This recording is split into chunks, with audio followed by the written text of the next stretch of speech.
munsi giye kugaruka ku mugabo yitwa Abraham Lincoln wamenyekanye cyane nka perezida wa Leta Zunze Ubumwe za Amerika. Abraham Lincoln yabaye perezida wa 16 wa Amerika kuva ku itariki enye Werurwe mu mwaka w'igihumbi 1831 kugeza yishwe muri Mata ku itariki 15 mu mwaka w'igihumbi 1834. Abraham Lincoln yayoboye Amerika mu gihe cyari kigoye kuko cyabaye icy'intambara nyinshi z'abaturage hagati muri bo. Aho niho Lincoln yaje gufata iya mbere mu gukuraho icuruzwa ry'abirabura b'abacakara. Nyuma rero yishwa afite imyaka 56 aho yabaga hariya muri Peterson House muri Washington DC akoreraga imirimo. Abraham Lincoln yavukiye ahitwa Hodgenville muri leta ya Kentucky muri Amerika. Yavutse ku babyeyi bombi Thomas Lincoln na Nancy Lincoln aho ari muri Gashyantare ku itariki ya 12 mu mwaka w'igihumbi 1809. Yavukanye n'abandi bavandimwe babiri aribo Thomas Lincoln Jr ndetse na mushiki we Sarah Lincoln. Yaje gushakana n'uwitwa Mary Todd mu mwaka w'igihumbi 1842. Babyarana abahungu bane harimo Robert Lincoln, Edward Becker Lincoln, ariko we yaje gupfa afite imyaka 3, ndetse n'abandi bahungu babiri aribo Ted Lincoln ndetse n'uwitwa William Lincoln. Lincoln yavukiye mu muryango w'abakene cyane, byatumye atiga neza. Ahitamo kwigisha akoresheje gusoma no gukunda gusoma cyane igitabo cya Bibiliya, ndetse anigira ku mateka y'abagabo bakomeye cyane babayeho mu mateka ya Amerika. Cyane cyane yigiraga ku buzima bwa Benjamin Franklin, uyu nawe yabaye perezida wa Amerika. Abraham Lincoln yaje kuba umunyamategeko muri leta ya Illinois, aza no kuba umuyobozi w'ishyaka ryitwaga Y, ariko aza kubiva mu mwaka w'igihumbi 1850. Yaje gusubira rero mu bya politiki mu mwaka w'igihumbi 1854 nyuma yo guterwa uburakari bwinshi n'insinzi y'abayobozi bari icyo gihe, aho bari bakomeje cyane umuco wo kuzana abacakara babavana muri Afurika. Iki gihe rero akiza yisa umuyobozi mushya w'ishyaka rya Republican. Abraham Lincoln rero yaje no kumenyekana cyane mu bya politiki ndetse ahabwa agaciro n'igihugu mu mwaka w'igihumbi 1858 nyuma y'ibiganiro mpaka yagiranye n'umunyapolitiki wari ukomeye cyane icyo gihe witwaga Stephen Douglas.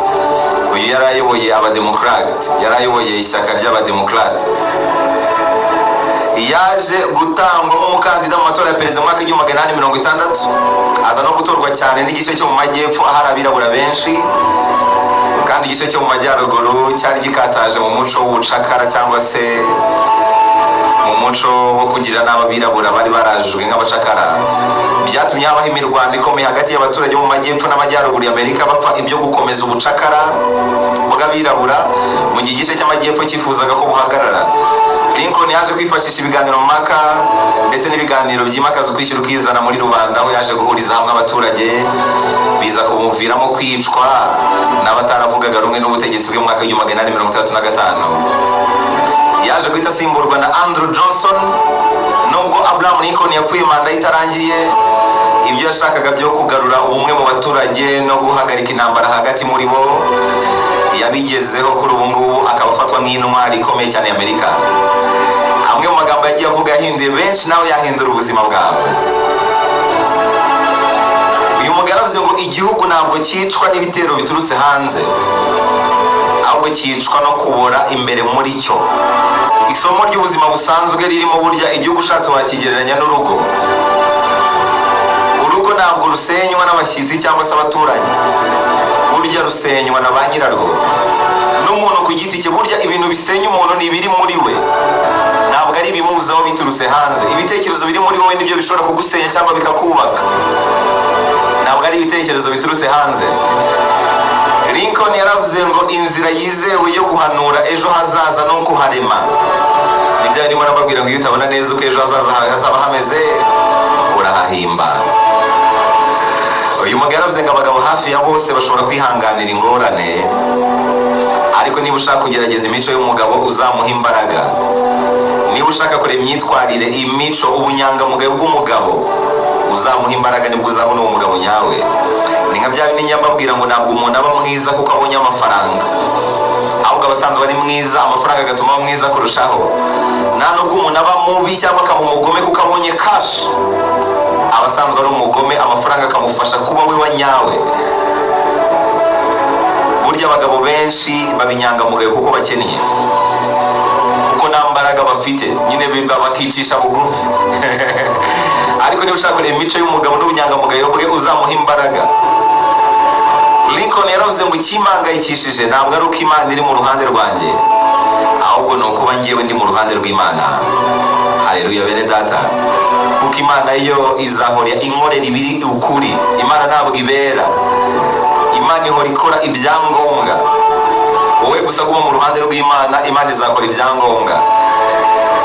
Yaravuze ngo ni byiza guceceka ugatekerezwamo umuswa kurusha kuvuga noneho abantu bo bakarekera kugushidikanyaho bakabona koko kuri umuswa burya iyo ucecetse abantu barakwitiranya, ntabwo bamenya niba uri umuswa cyangwa uri umunyabwenge.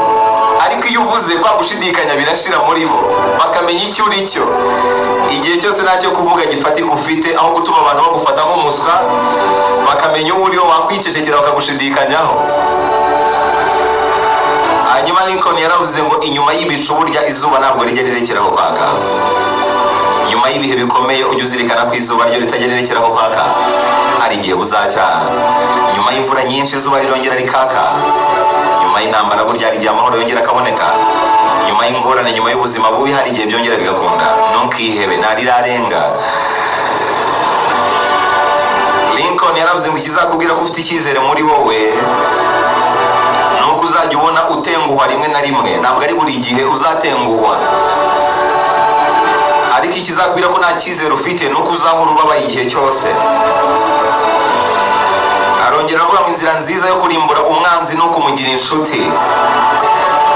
Yaravuze ngo mu buzima burya ushobora gushimisha abantu bamwe na bamwe mu gihe runaka, yewe burya ushobora no gushimisha bose mu gihe runaka.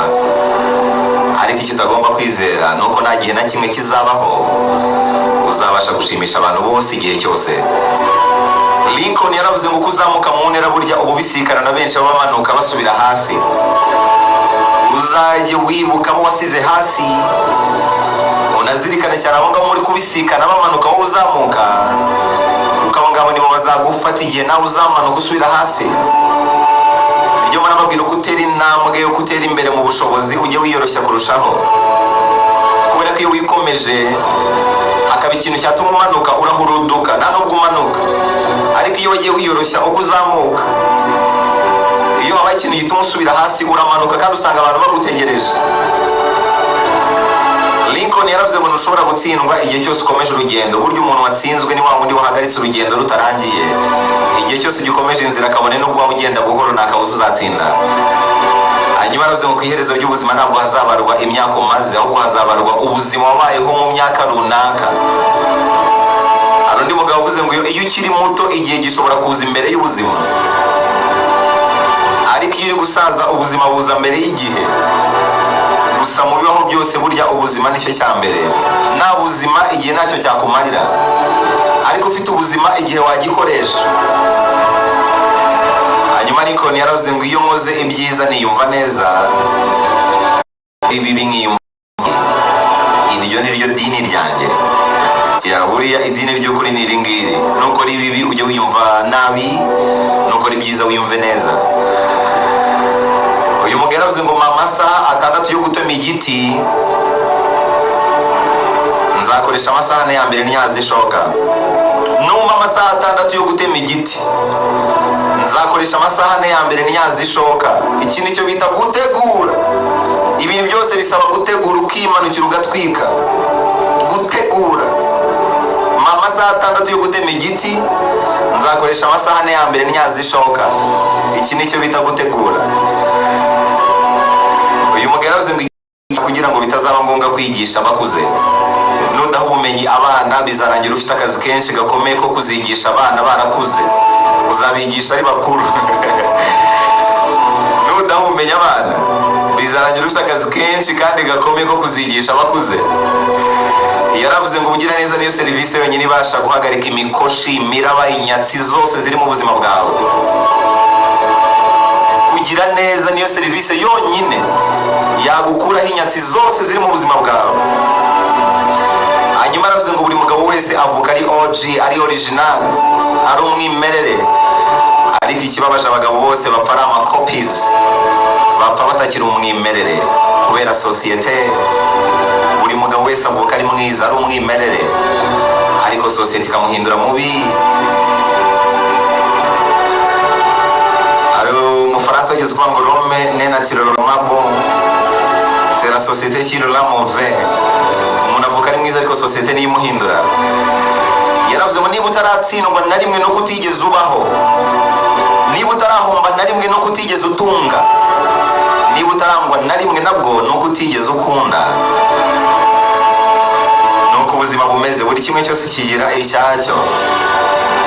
Yaravuze ngo inshuti yawe ni yayindi muhusha abanzi.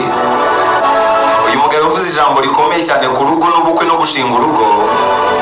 Yaravuze ngo ubukwe, urugo ntabwo ari ijuru cyangwa ikuzimu, ahubwo ni purigatori gusa. Purigatori mu myizerere gatolika ni ahandi umuntu ajya iyo amaze gupfa kugira ngo atunganyirizweyo azabone kujya mu ijuru cyangwa mu muriro. Ariko purigatori banze birangira ugiye mu ijuru. Urugo rero uko warutekereza ntabwo ari kurusanga. Shimire none wera wansobanurira ibya purigatori ku munsi w'ejo. Hanyuma yaravuze ngo imbabazi zera imbuto nyinshi kandi nziza kurusha ubutabera. Arongera avuga ngo nta kintu na kimwe kuri isi kidashoboka ku mutima ufite ubushake. Yaravuze ngo nta kintu kibi kibaho, ahubwo ni uburyo amaso yawe arebamo. Arongera avuga ngo munyemerere mbabwize ukuri, igihe maze kuri iyi si nta na rimwe nigeze mbona urwikekwe n'ishyari bigira ikintu bifasha umuntu uwo ari we wese mu bihe byose. Aravuga ngo niba ushaka kugera ku ruzakurikiza iyi formule, ntugashyire ejo icyagombaga gukorwa uyu munsi. Uyu munsi ni wo wawe. Yaravuze ngo umuntu umwe arahagije apfa kuba afite ukuri. Arongera avuga ngo ibyishimo bya buri muntu n'inshingano ze. Nutabikora ninde uzabigukorera? Nutishima n'amahitamo ninde uzabigukorera? Nutabaho ninde uzakuberaho? Ibyishimo bya buri muntu wese n'inshingano ze. Yaravuze ngo ugomba gukora ibishoboka ukikuza ubwawe ku giti cyawe, utitaye ku bushobozi bwa sogokuru wawe cyangwa so. Hanyuma mu magambo yose Lincoln yavuze nasoreza kuri iri ngiri. Uyu mugabo yaravuze ngo nimpfa nzapfa rimwe, nibanyica nzapfa rimwe gusa, ariko kubaho utinya urupfu buri gihe ni ugupfa inshuro nyinshi, ni ugupfa uhagaze. Uzi kubaho utinya urupfu buri gihe uhora wikanga ibintu biri bukwice, ni ugupfa uhagaze. Aya ni amagambo yavuzwe n'uyu mugabo w'igitangaza.